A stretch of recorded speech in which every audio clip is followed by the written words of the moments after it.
Assalamualaikum warahmatullahi wabarakatuh. Bismillahirrahmanirrahim. Alhamdulillahi rabbil alamin, wassalatu wassalamu ala asyrafil mursalin nabiyyina Muhammadin wa ala alihi wa sahbihi ajma'in. Subhanaka la ilma lana illa ma 'allamtana innaka antal alimul hakim. Sila muka surat 431 perenggan akhir. Sebelum ini kita mengikuti ayat pertama daripada suratul Muzammil yang menyeru Nabi sallallahu alaihi wasallam atas nama orang yang berselimut supaya Nabi bangun dan bekerja. Ayat seterusnya menyebutkan qumil laila illa qalila. Untuk apa buang selimut? Mengapa diseru dengan atas nama orang yang berselimut? Supaya mereka ini bangun malam. Qumil laila illa qalila, bangun malam.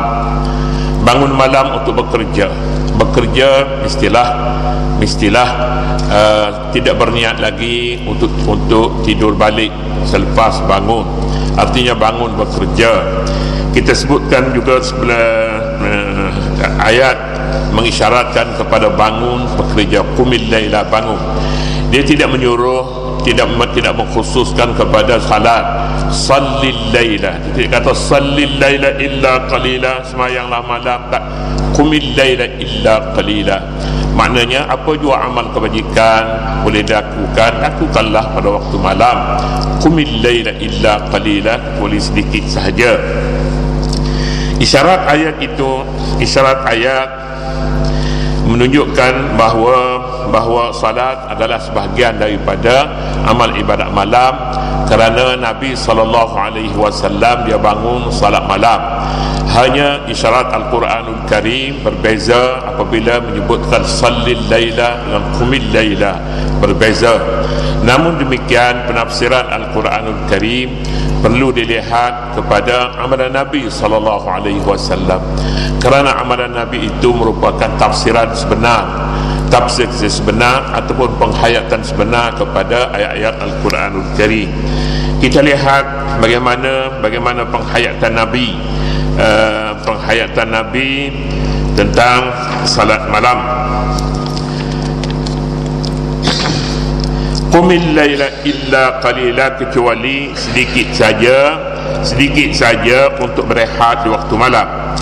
Tidur pada hakikatnya untuk mendapatkan kerehatan dan menambahkan kecergasan akal dan badan setelah penat bekerja pada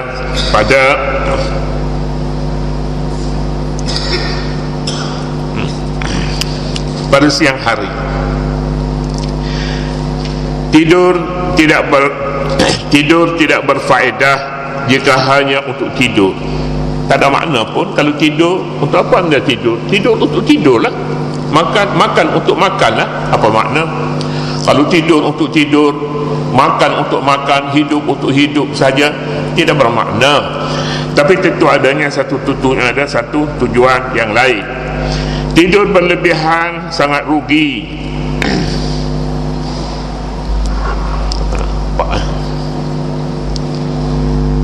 Tidur berlebihan sangat rugi.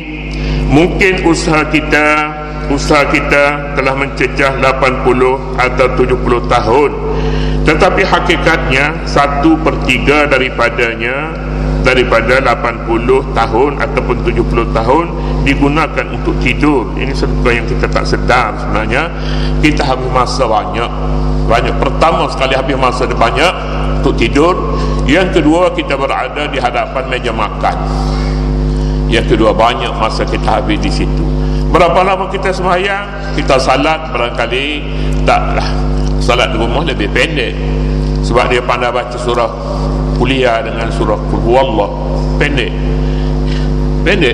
Jadi sembahyang dah nombor berapa? Nombor pertama tidur. Yang kedua di hadapan meja makan.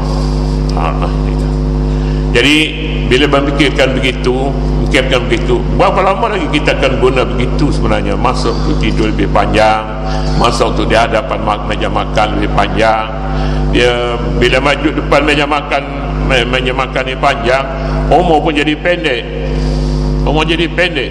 Sebab doktor kata jangan lama-lama sangat duduk, tak apa. Duduk tak apa. Kita nak habis, saya tak habis lagi tu. Kita tukar habis. Budak-budak tak apa habis, kita tolong habiskan. Ini juga bahaya sebenarnya. Tetapi hakikatnya 1/3 daripada umur, daripada 80 atau 70 tahun digunakan untuk tidur.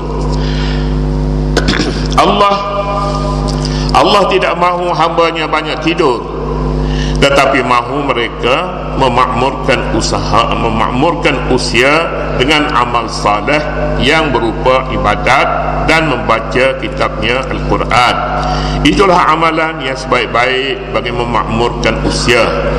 Memakmur ni maknanya menghidupkan, bukan mengimarahkan usia, mengimarahkan masjid. Bahasa tu salah kalau kira bahasa Arabnya. Memakmurkan masjid betul, memakmurkan masjid. Faham? Darul Makmur, tidak Darul Imarah, Darul Makmur.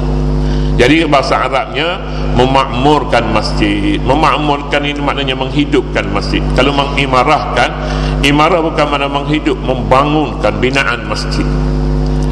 Jadi macam mana kita datang ke masjid untuk membina masjid. Kita tak nak bina masjid, kita makmurkan masjid. Masjid tak perlu bina besar-besar sangat. Menghidupkan masjid dituntut. Memakmur maknanya mengumurkan masjid. Salat malam mempunyai keistimewaan yang besar. Dalam hadis riwayat Bilal radhiyallahu anhu, Rasulullah sallallahu alaihi wasallam bersabda. Jadi qiyamul lail, semayang malam, salah satu daripada agenda kita hidupkan malam, kita bangunkan malam, bangun pada waktu malam.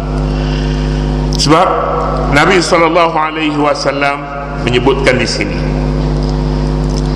hadis sahih riwayat, boleh dilihat pada hujung nota kaki ini, nombor 8. Hadis pun mesti juga kita lihat sejauh mana martabat hadis yang kita jadikannya sebagai alasan. Kita tengok di belakang sekali, jauh di belakang pun. Tak apalah, boleh tengok nombor 8.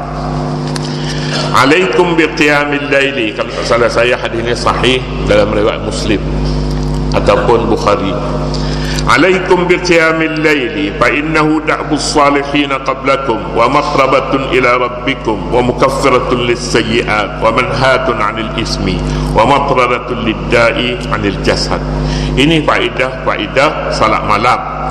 Katanya hendaklah kamu bersalat malam, kerana ia salat malam itu amalan orang saleh sebelum kamu. Orang saleh sebelum kita dia kata sembahyang malam. Maka mereka itu saleh boleh jadi nama dia pun saleh dan ibadat dia pun saleh juga. Maka salehlah. Katanya adat orang saleh sebelum kamu, jalan mendampingi Tuhan kamu. Jalan nak mendampingi diri dengan Tuhan bagaimana? Maqrawatu ila rabbikum, bangun malam, salat malam. Menghapuskan, tujuannya menghapuskan kesalahan kamu, dosa, mencegah kamu dari dosa. Ini dia 2, 3, 4 perkara. Dan mengusir penyakit daripada badan kamu. Mengusir, yang kita tidak belajar ni dalam bidang perubatan pun tak sebut ini sembahyang malam boleh.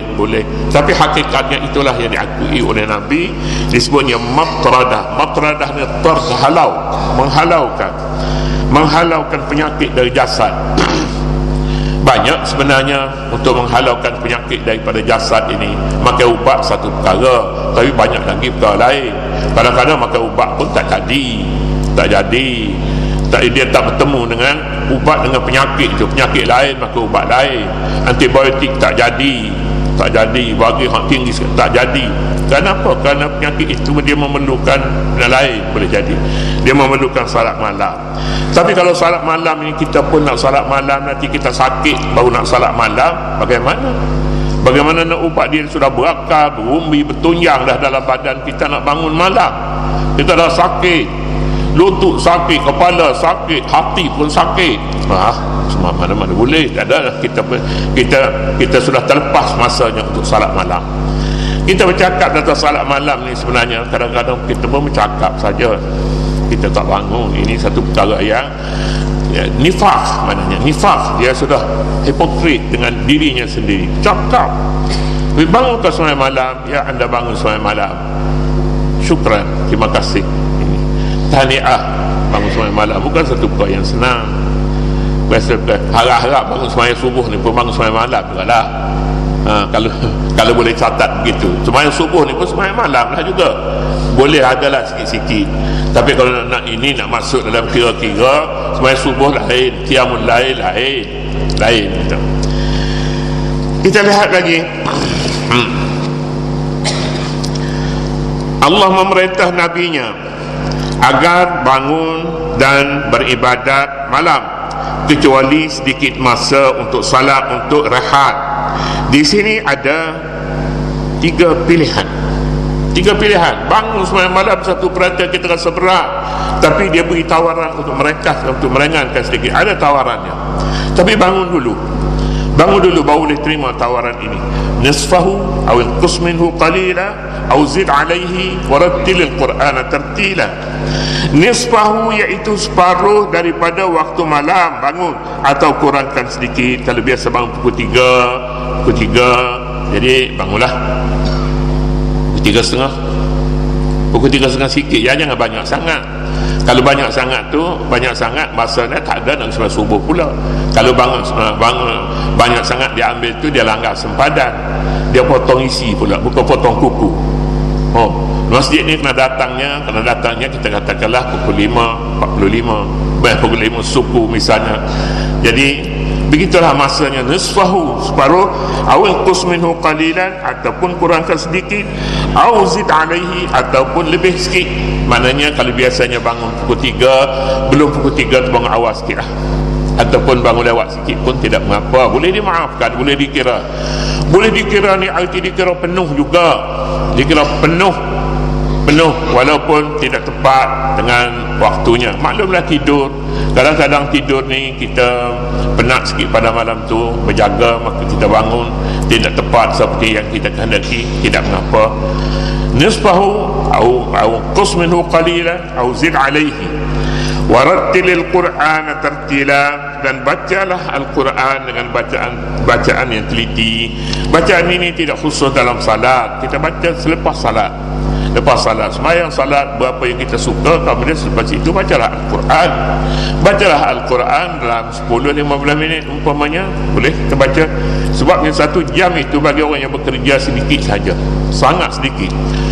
5 jam bagi orang yang duduk depan komputer pendek saja. Dia berhenti bangun tu nak jalan tak boleh dah, lutut dah kejang, dah kejang lutut. Maknanya orang yang bekerja masanya sedikit, tapi orang yang tak bekerja masanya lama tak bekerja. Tapi kalau sebaliknya, masa tak kerja tu rasa sedikit, sebenarnya bekerja juga, dia bekerja yang lain. Kadang-kadangnya kita bila beribadat kita rasanya lama, sebenarnya jika kena dengan kehendak kita mudah membaca Quran, kita ada target kita untuk baca zikir, barangkali mudah bagi orang yang seumpama itu. Auratnya, istilah Al-Quran ada kita bacanya tarannum, tak payahlah pagi-pagi tarannum solat subuh. Ada kita baca mujawwad, kita baca dengan tajwid, kita betulkan. Min ba'di ma ja'athumul bayyinah, kita dengung penuh sepenuhnya, yang mat kita beri sepenuhnya, ya, itu baca mujawwad, baca bertajwid. Ada baca tertil ini baca lain, tajwid lain. Tertil ini baca dengan teliti, kita teliti. Tajwid pun ada hukum padanya, dan tidak salah. Makhraj pun ada padanya, semua ada padanya, tetapi tidak tumpu pada satu bahagian saja. Kalau tumpu pada satu bahagian itu ada nama khas dia. Jadi baca rattil, tertil. Tartil baca dengan teliti. Teliti ni maknanya hukum tajwid, kemudian hukum makhraj, teliti. Sebenarnya kita kalau kita baca sendiri ni, kita baca sendiri, kita rasa betul. Kita baca depan orang, so dia dengar, dia kata ada tak kenal. Ada sikit. Kalau dia nak betul-betulnya ada.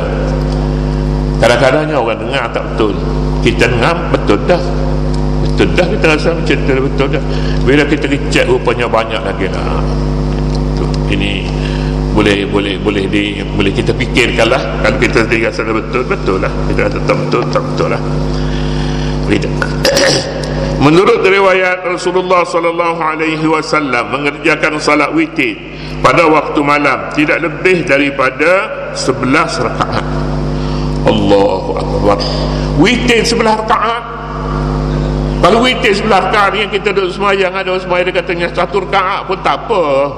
1 rakaat kita kata mana boleh, sekurang-kurangnya 2 rakaat mukaddimah. Witir kamu ni witir 1 rakaat namanya 3. Tak, dia kata tak masuk mukaddimah apa.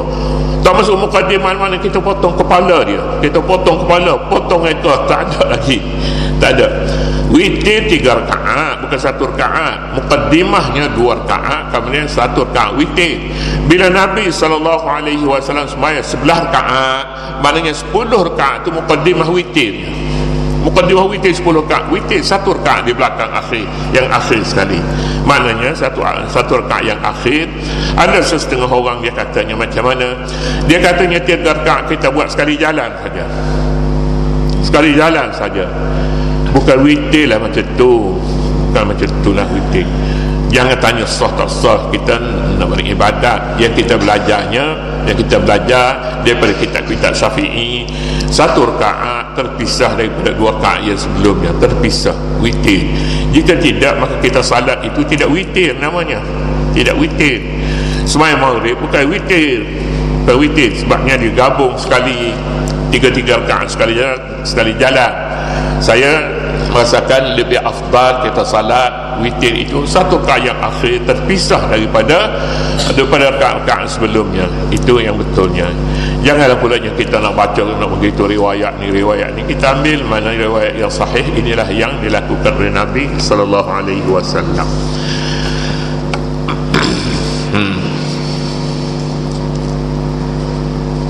11 rakaat baginda menghabiskan 8 rakaat itu dalam masa kurang sedikit daripada 2/3 malam. Kurang sedikit. Kalau 2/3 malam, kita nak mula malam tu daripada berapa?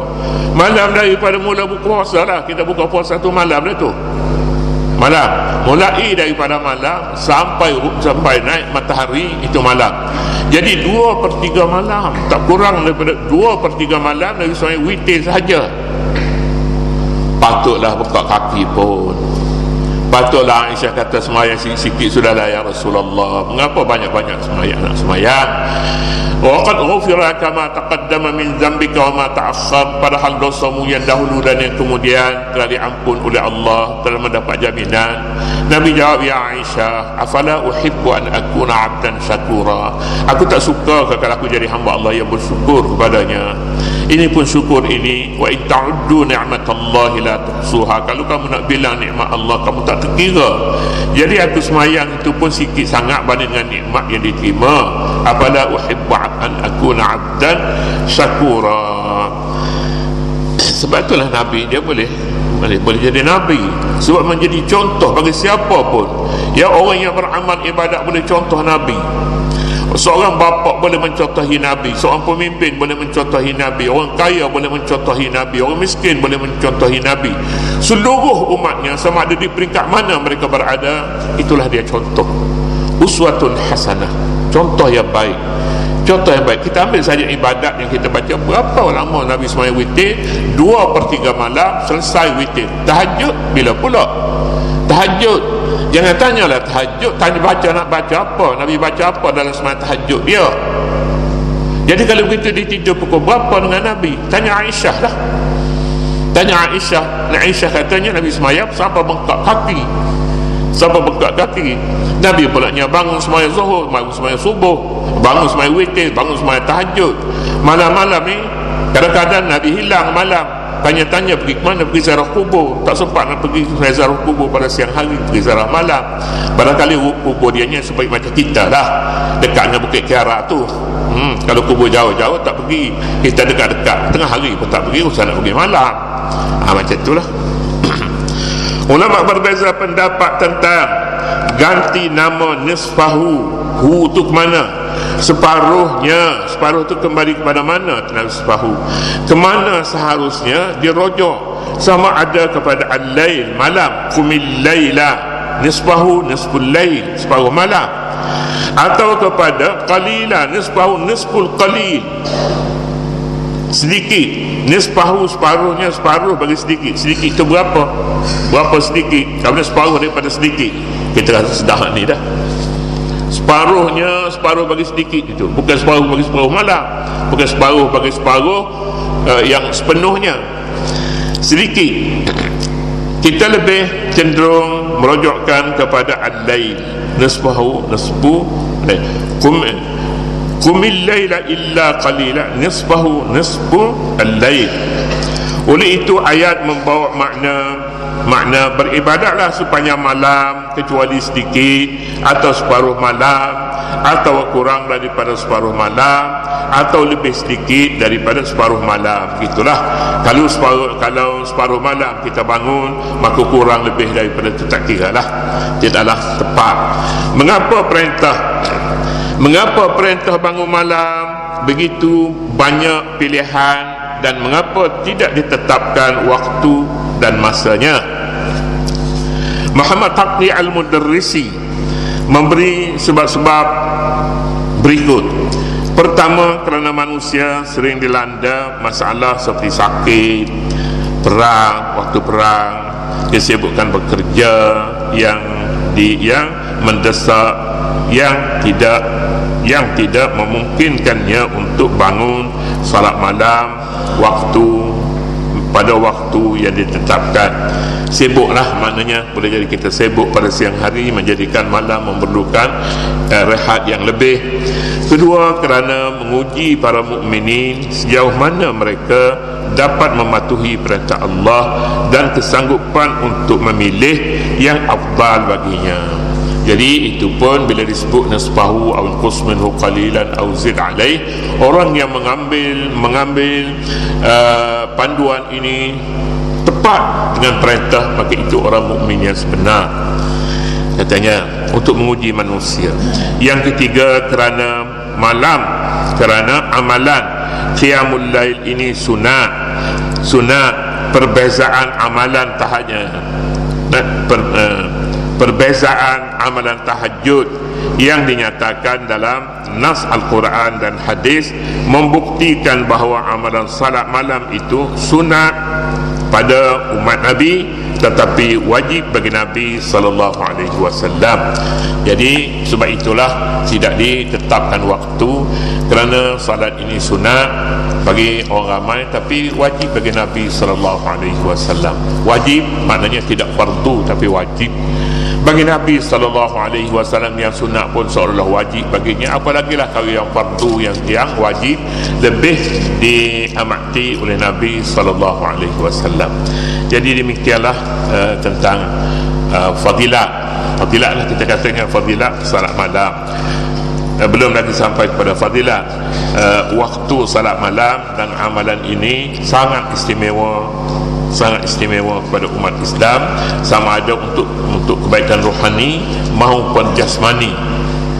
Rohani kita bagus, jasad juga boleh menghapuskan penyakit daripada badan. Ini pengakuan yang dibuat oleh Nabi SAW. Kita tak perlulah meneliti apakah amalan-amalan itu bagaimana dia boleh boleh menghapuskan penyakit daripada badan. Kemudian seterusnya fadilat qiyamul lail. Wallahu subhanahu wa ta'ala a'lam. أعوذ بالله من الشيطان الرجيم. بسم الله الرحمن الرحيم. ربنا اغفر لنا ذنوبنا ولوالدينا ولمشايخنا ولجميع المسلمين والمسلمات والمؤمنين والمؤمنات الأحياء منهم والأموات الأموات إنك سميع قريب مجيب الدعاء وصلى الله على نبينا محمد وعلى آله وصحبه وسلم والحمد لله رب العالمين.